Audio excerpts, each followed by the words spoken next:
আজকে আমরা চলে গেছিলাম জাতীয় বৃক্ষ মেলায়। বৃক্ষ মেলা কোথায় হয় এবং কি সবকিছু নিয়ে আজকের ব্লগ। তো প্রথমেই হচ্ছে আমরা গেলাম আগারগাঁয়ে। আগারগাঁয়ে স্টেশন আছে, মেট্রো স্টেশন। আমরা যদিও মেট্রোতে আজকে যাইনি। তো এটা হচ্ছে আপনার আগের চীন মৈত্রী সম্মেলন কেন্দ্র বলে, যেটা এখন আইসিসিবি নামে পরিচিত। আর এটা হচ্ছে আপনার আগারগাঁয়ে। আপনারা যারা আগারগাঁয়ের আশেপাশে আছেন তারা তো খুব লাকি, আপনারা মনে চাইলেই হচ্ছে বৃক্ষমেলা যেতে পারবেন।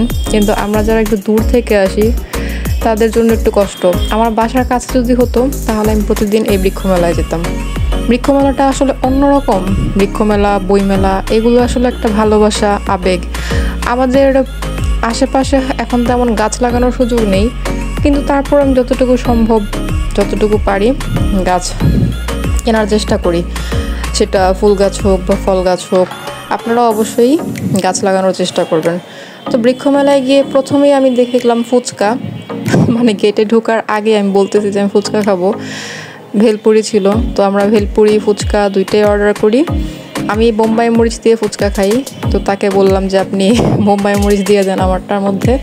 মামা প্রচুর প্রচুর প্রচুর বোম্বাই মরিচ দিয়ে আমাকে একটা, এই যে আমার ফুচকাটা সে অসম্ভব ঝাল করে একটা ফুচকা বানায় দিছে। এই ফুচকাটা আমি খেয়ে মানে আমার আগেই মন খুশি হয়ে গেছে মেলায় যাওয়ার আগেই।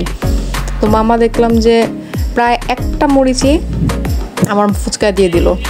আমি জানি যে খাওয়ার পরে ঝাল লাগবে, এই জন্য আগেই কোক রেডি করে রাখছি। আর এদিকে সে খাচ্ছে, সে হচ্ছে বেবি ফুড খায়, সে ঝাল খেতে পারে না, ঝাল ছাড়া সে খাচ্ছে। আর আমি আমার ফুচকা পেয়ে গেছি। আমি তো ফুচকা পেয়ে অনেক খুশি। ফুচকা খেতে আসলে অন্যরকম একটা মজা লাগে। আর এখানে কোকের যে গাড়ি ছিল, সেই গাড়ি থেকে আমরা আসলে কোক নিয়েছিলাম। ওখানে কোনো বোতল ছিল না বা ক্যানও ছিল না। তো আমরা এইভাবে আর কি ফুচকা টুচকা খাওয়ার পরে চলে গেলাম মেলার ভিতরে। তো মেলায় গিয়ে প্রথমেই দেখলাম যে এখানে প্রতিযোগিতা হচ্ছে, গাছ চেনা প্রতিযোগিতা। আমি আবার বললাম যে আমি কি প্রতিযোগিতা অংশগ্রহণ করতে পারবো? দেখলাম স্কুলের বাচ্চারা ছিল, স্কুলের বাচ্চাদের জন্য হচ্ছে আর কি প্রতিযোগিতায়। মানে আমি মানে অংশগ্রহণ করতে চাইছি, বাট তারা বলতেছে সরি, এটা আসলে স্কুলের বাচ্চাদের জন্য। তো আর কি করব, মন খারাপ করে চলে আসলাম।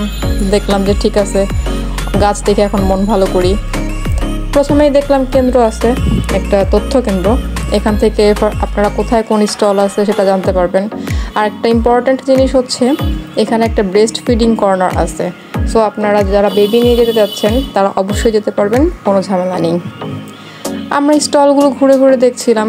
এই স্টলের ডেকোরেশন আমার কাছে খুবই ভালো লাগছে। মানে দেশীয় একটা ঐতিহ্য তারা তুলে ধরেছে।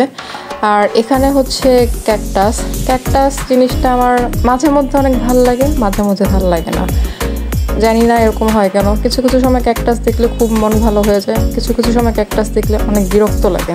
বৃক্ষমেলার আরও ব্লগ হচ্ছে আসবে, আমরা পার্ট পার্ট করে এগুলো আপলোড দিব।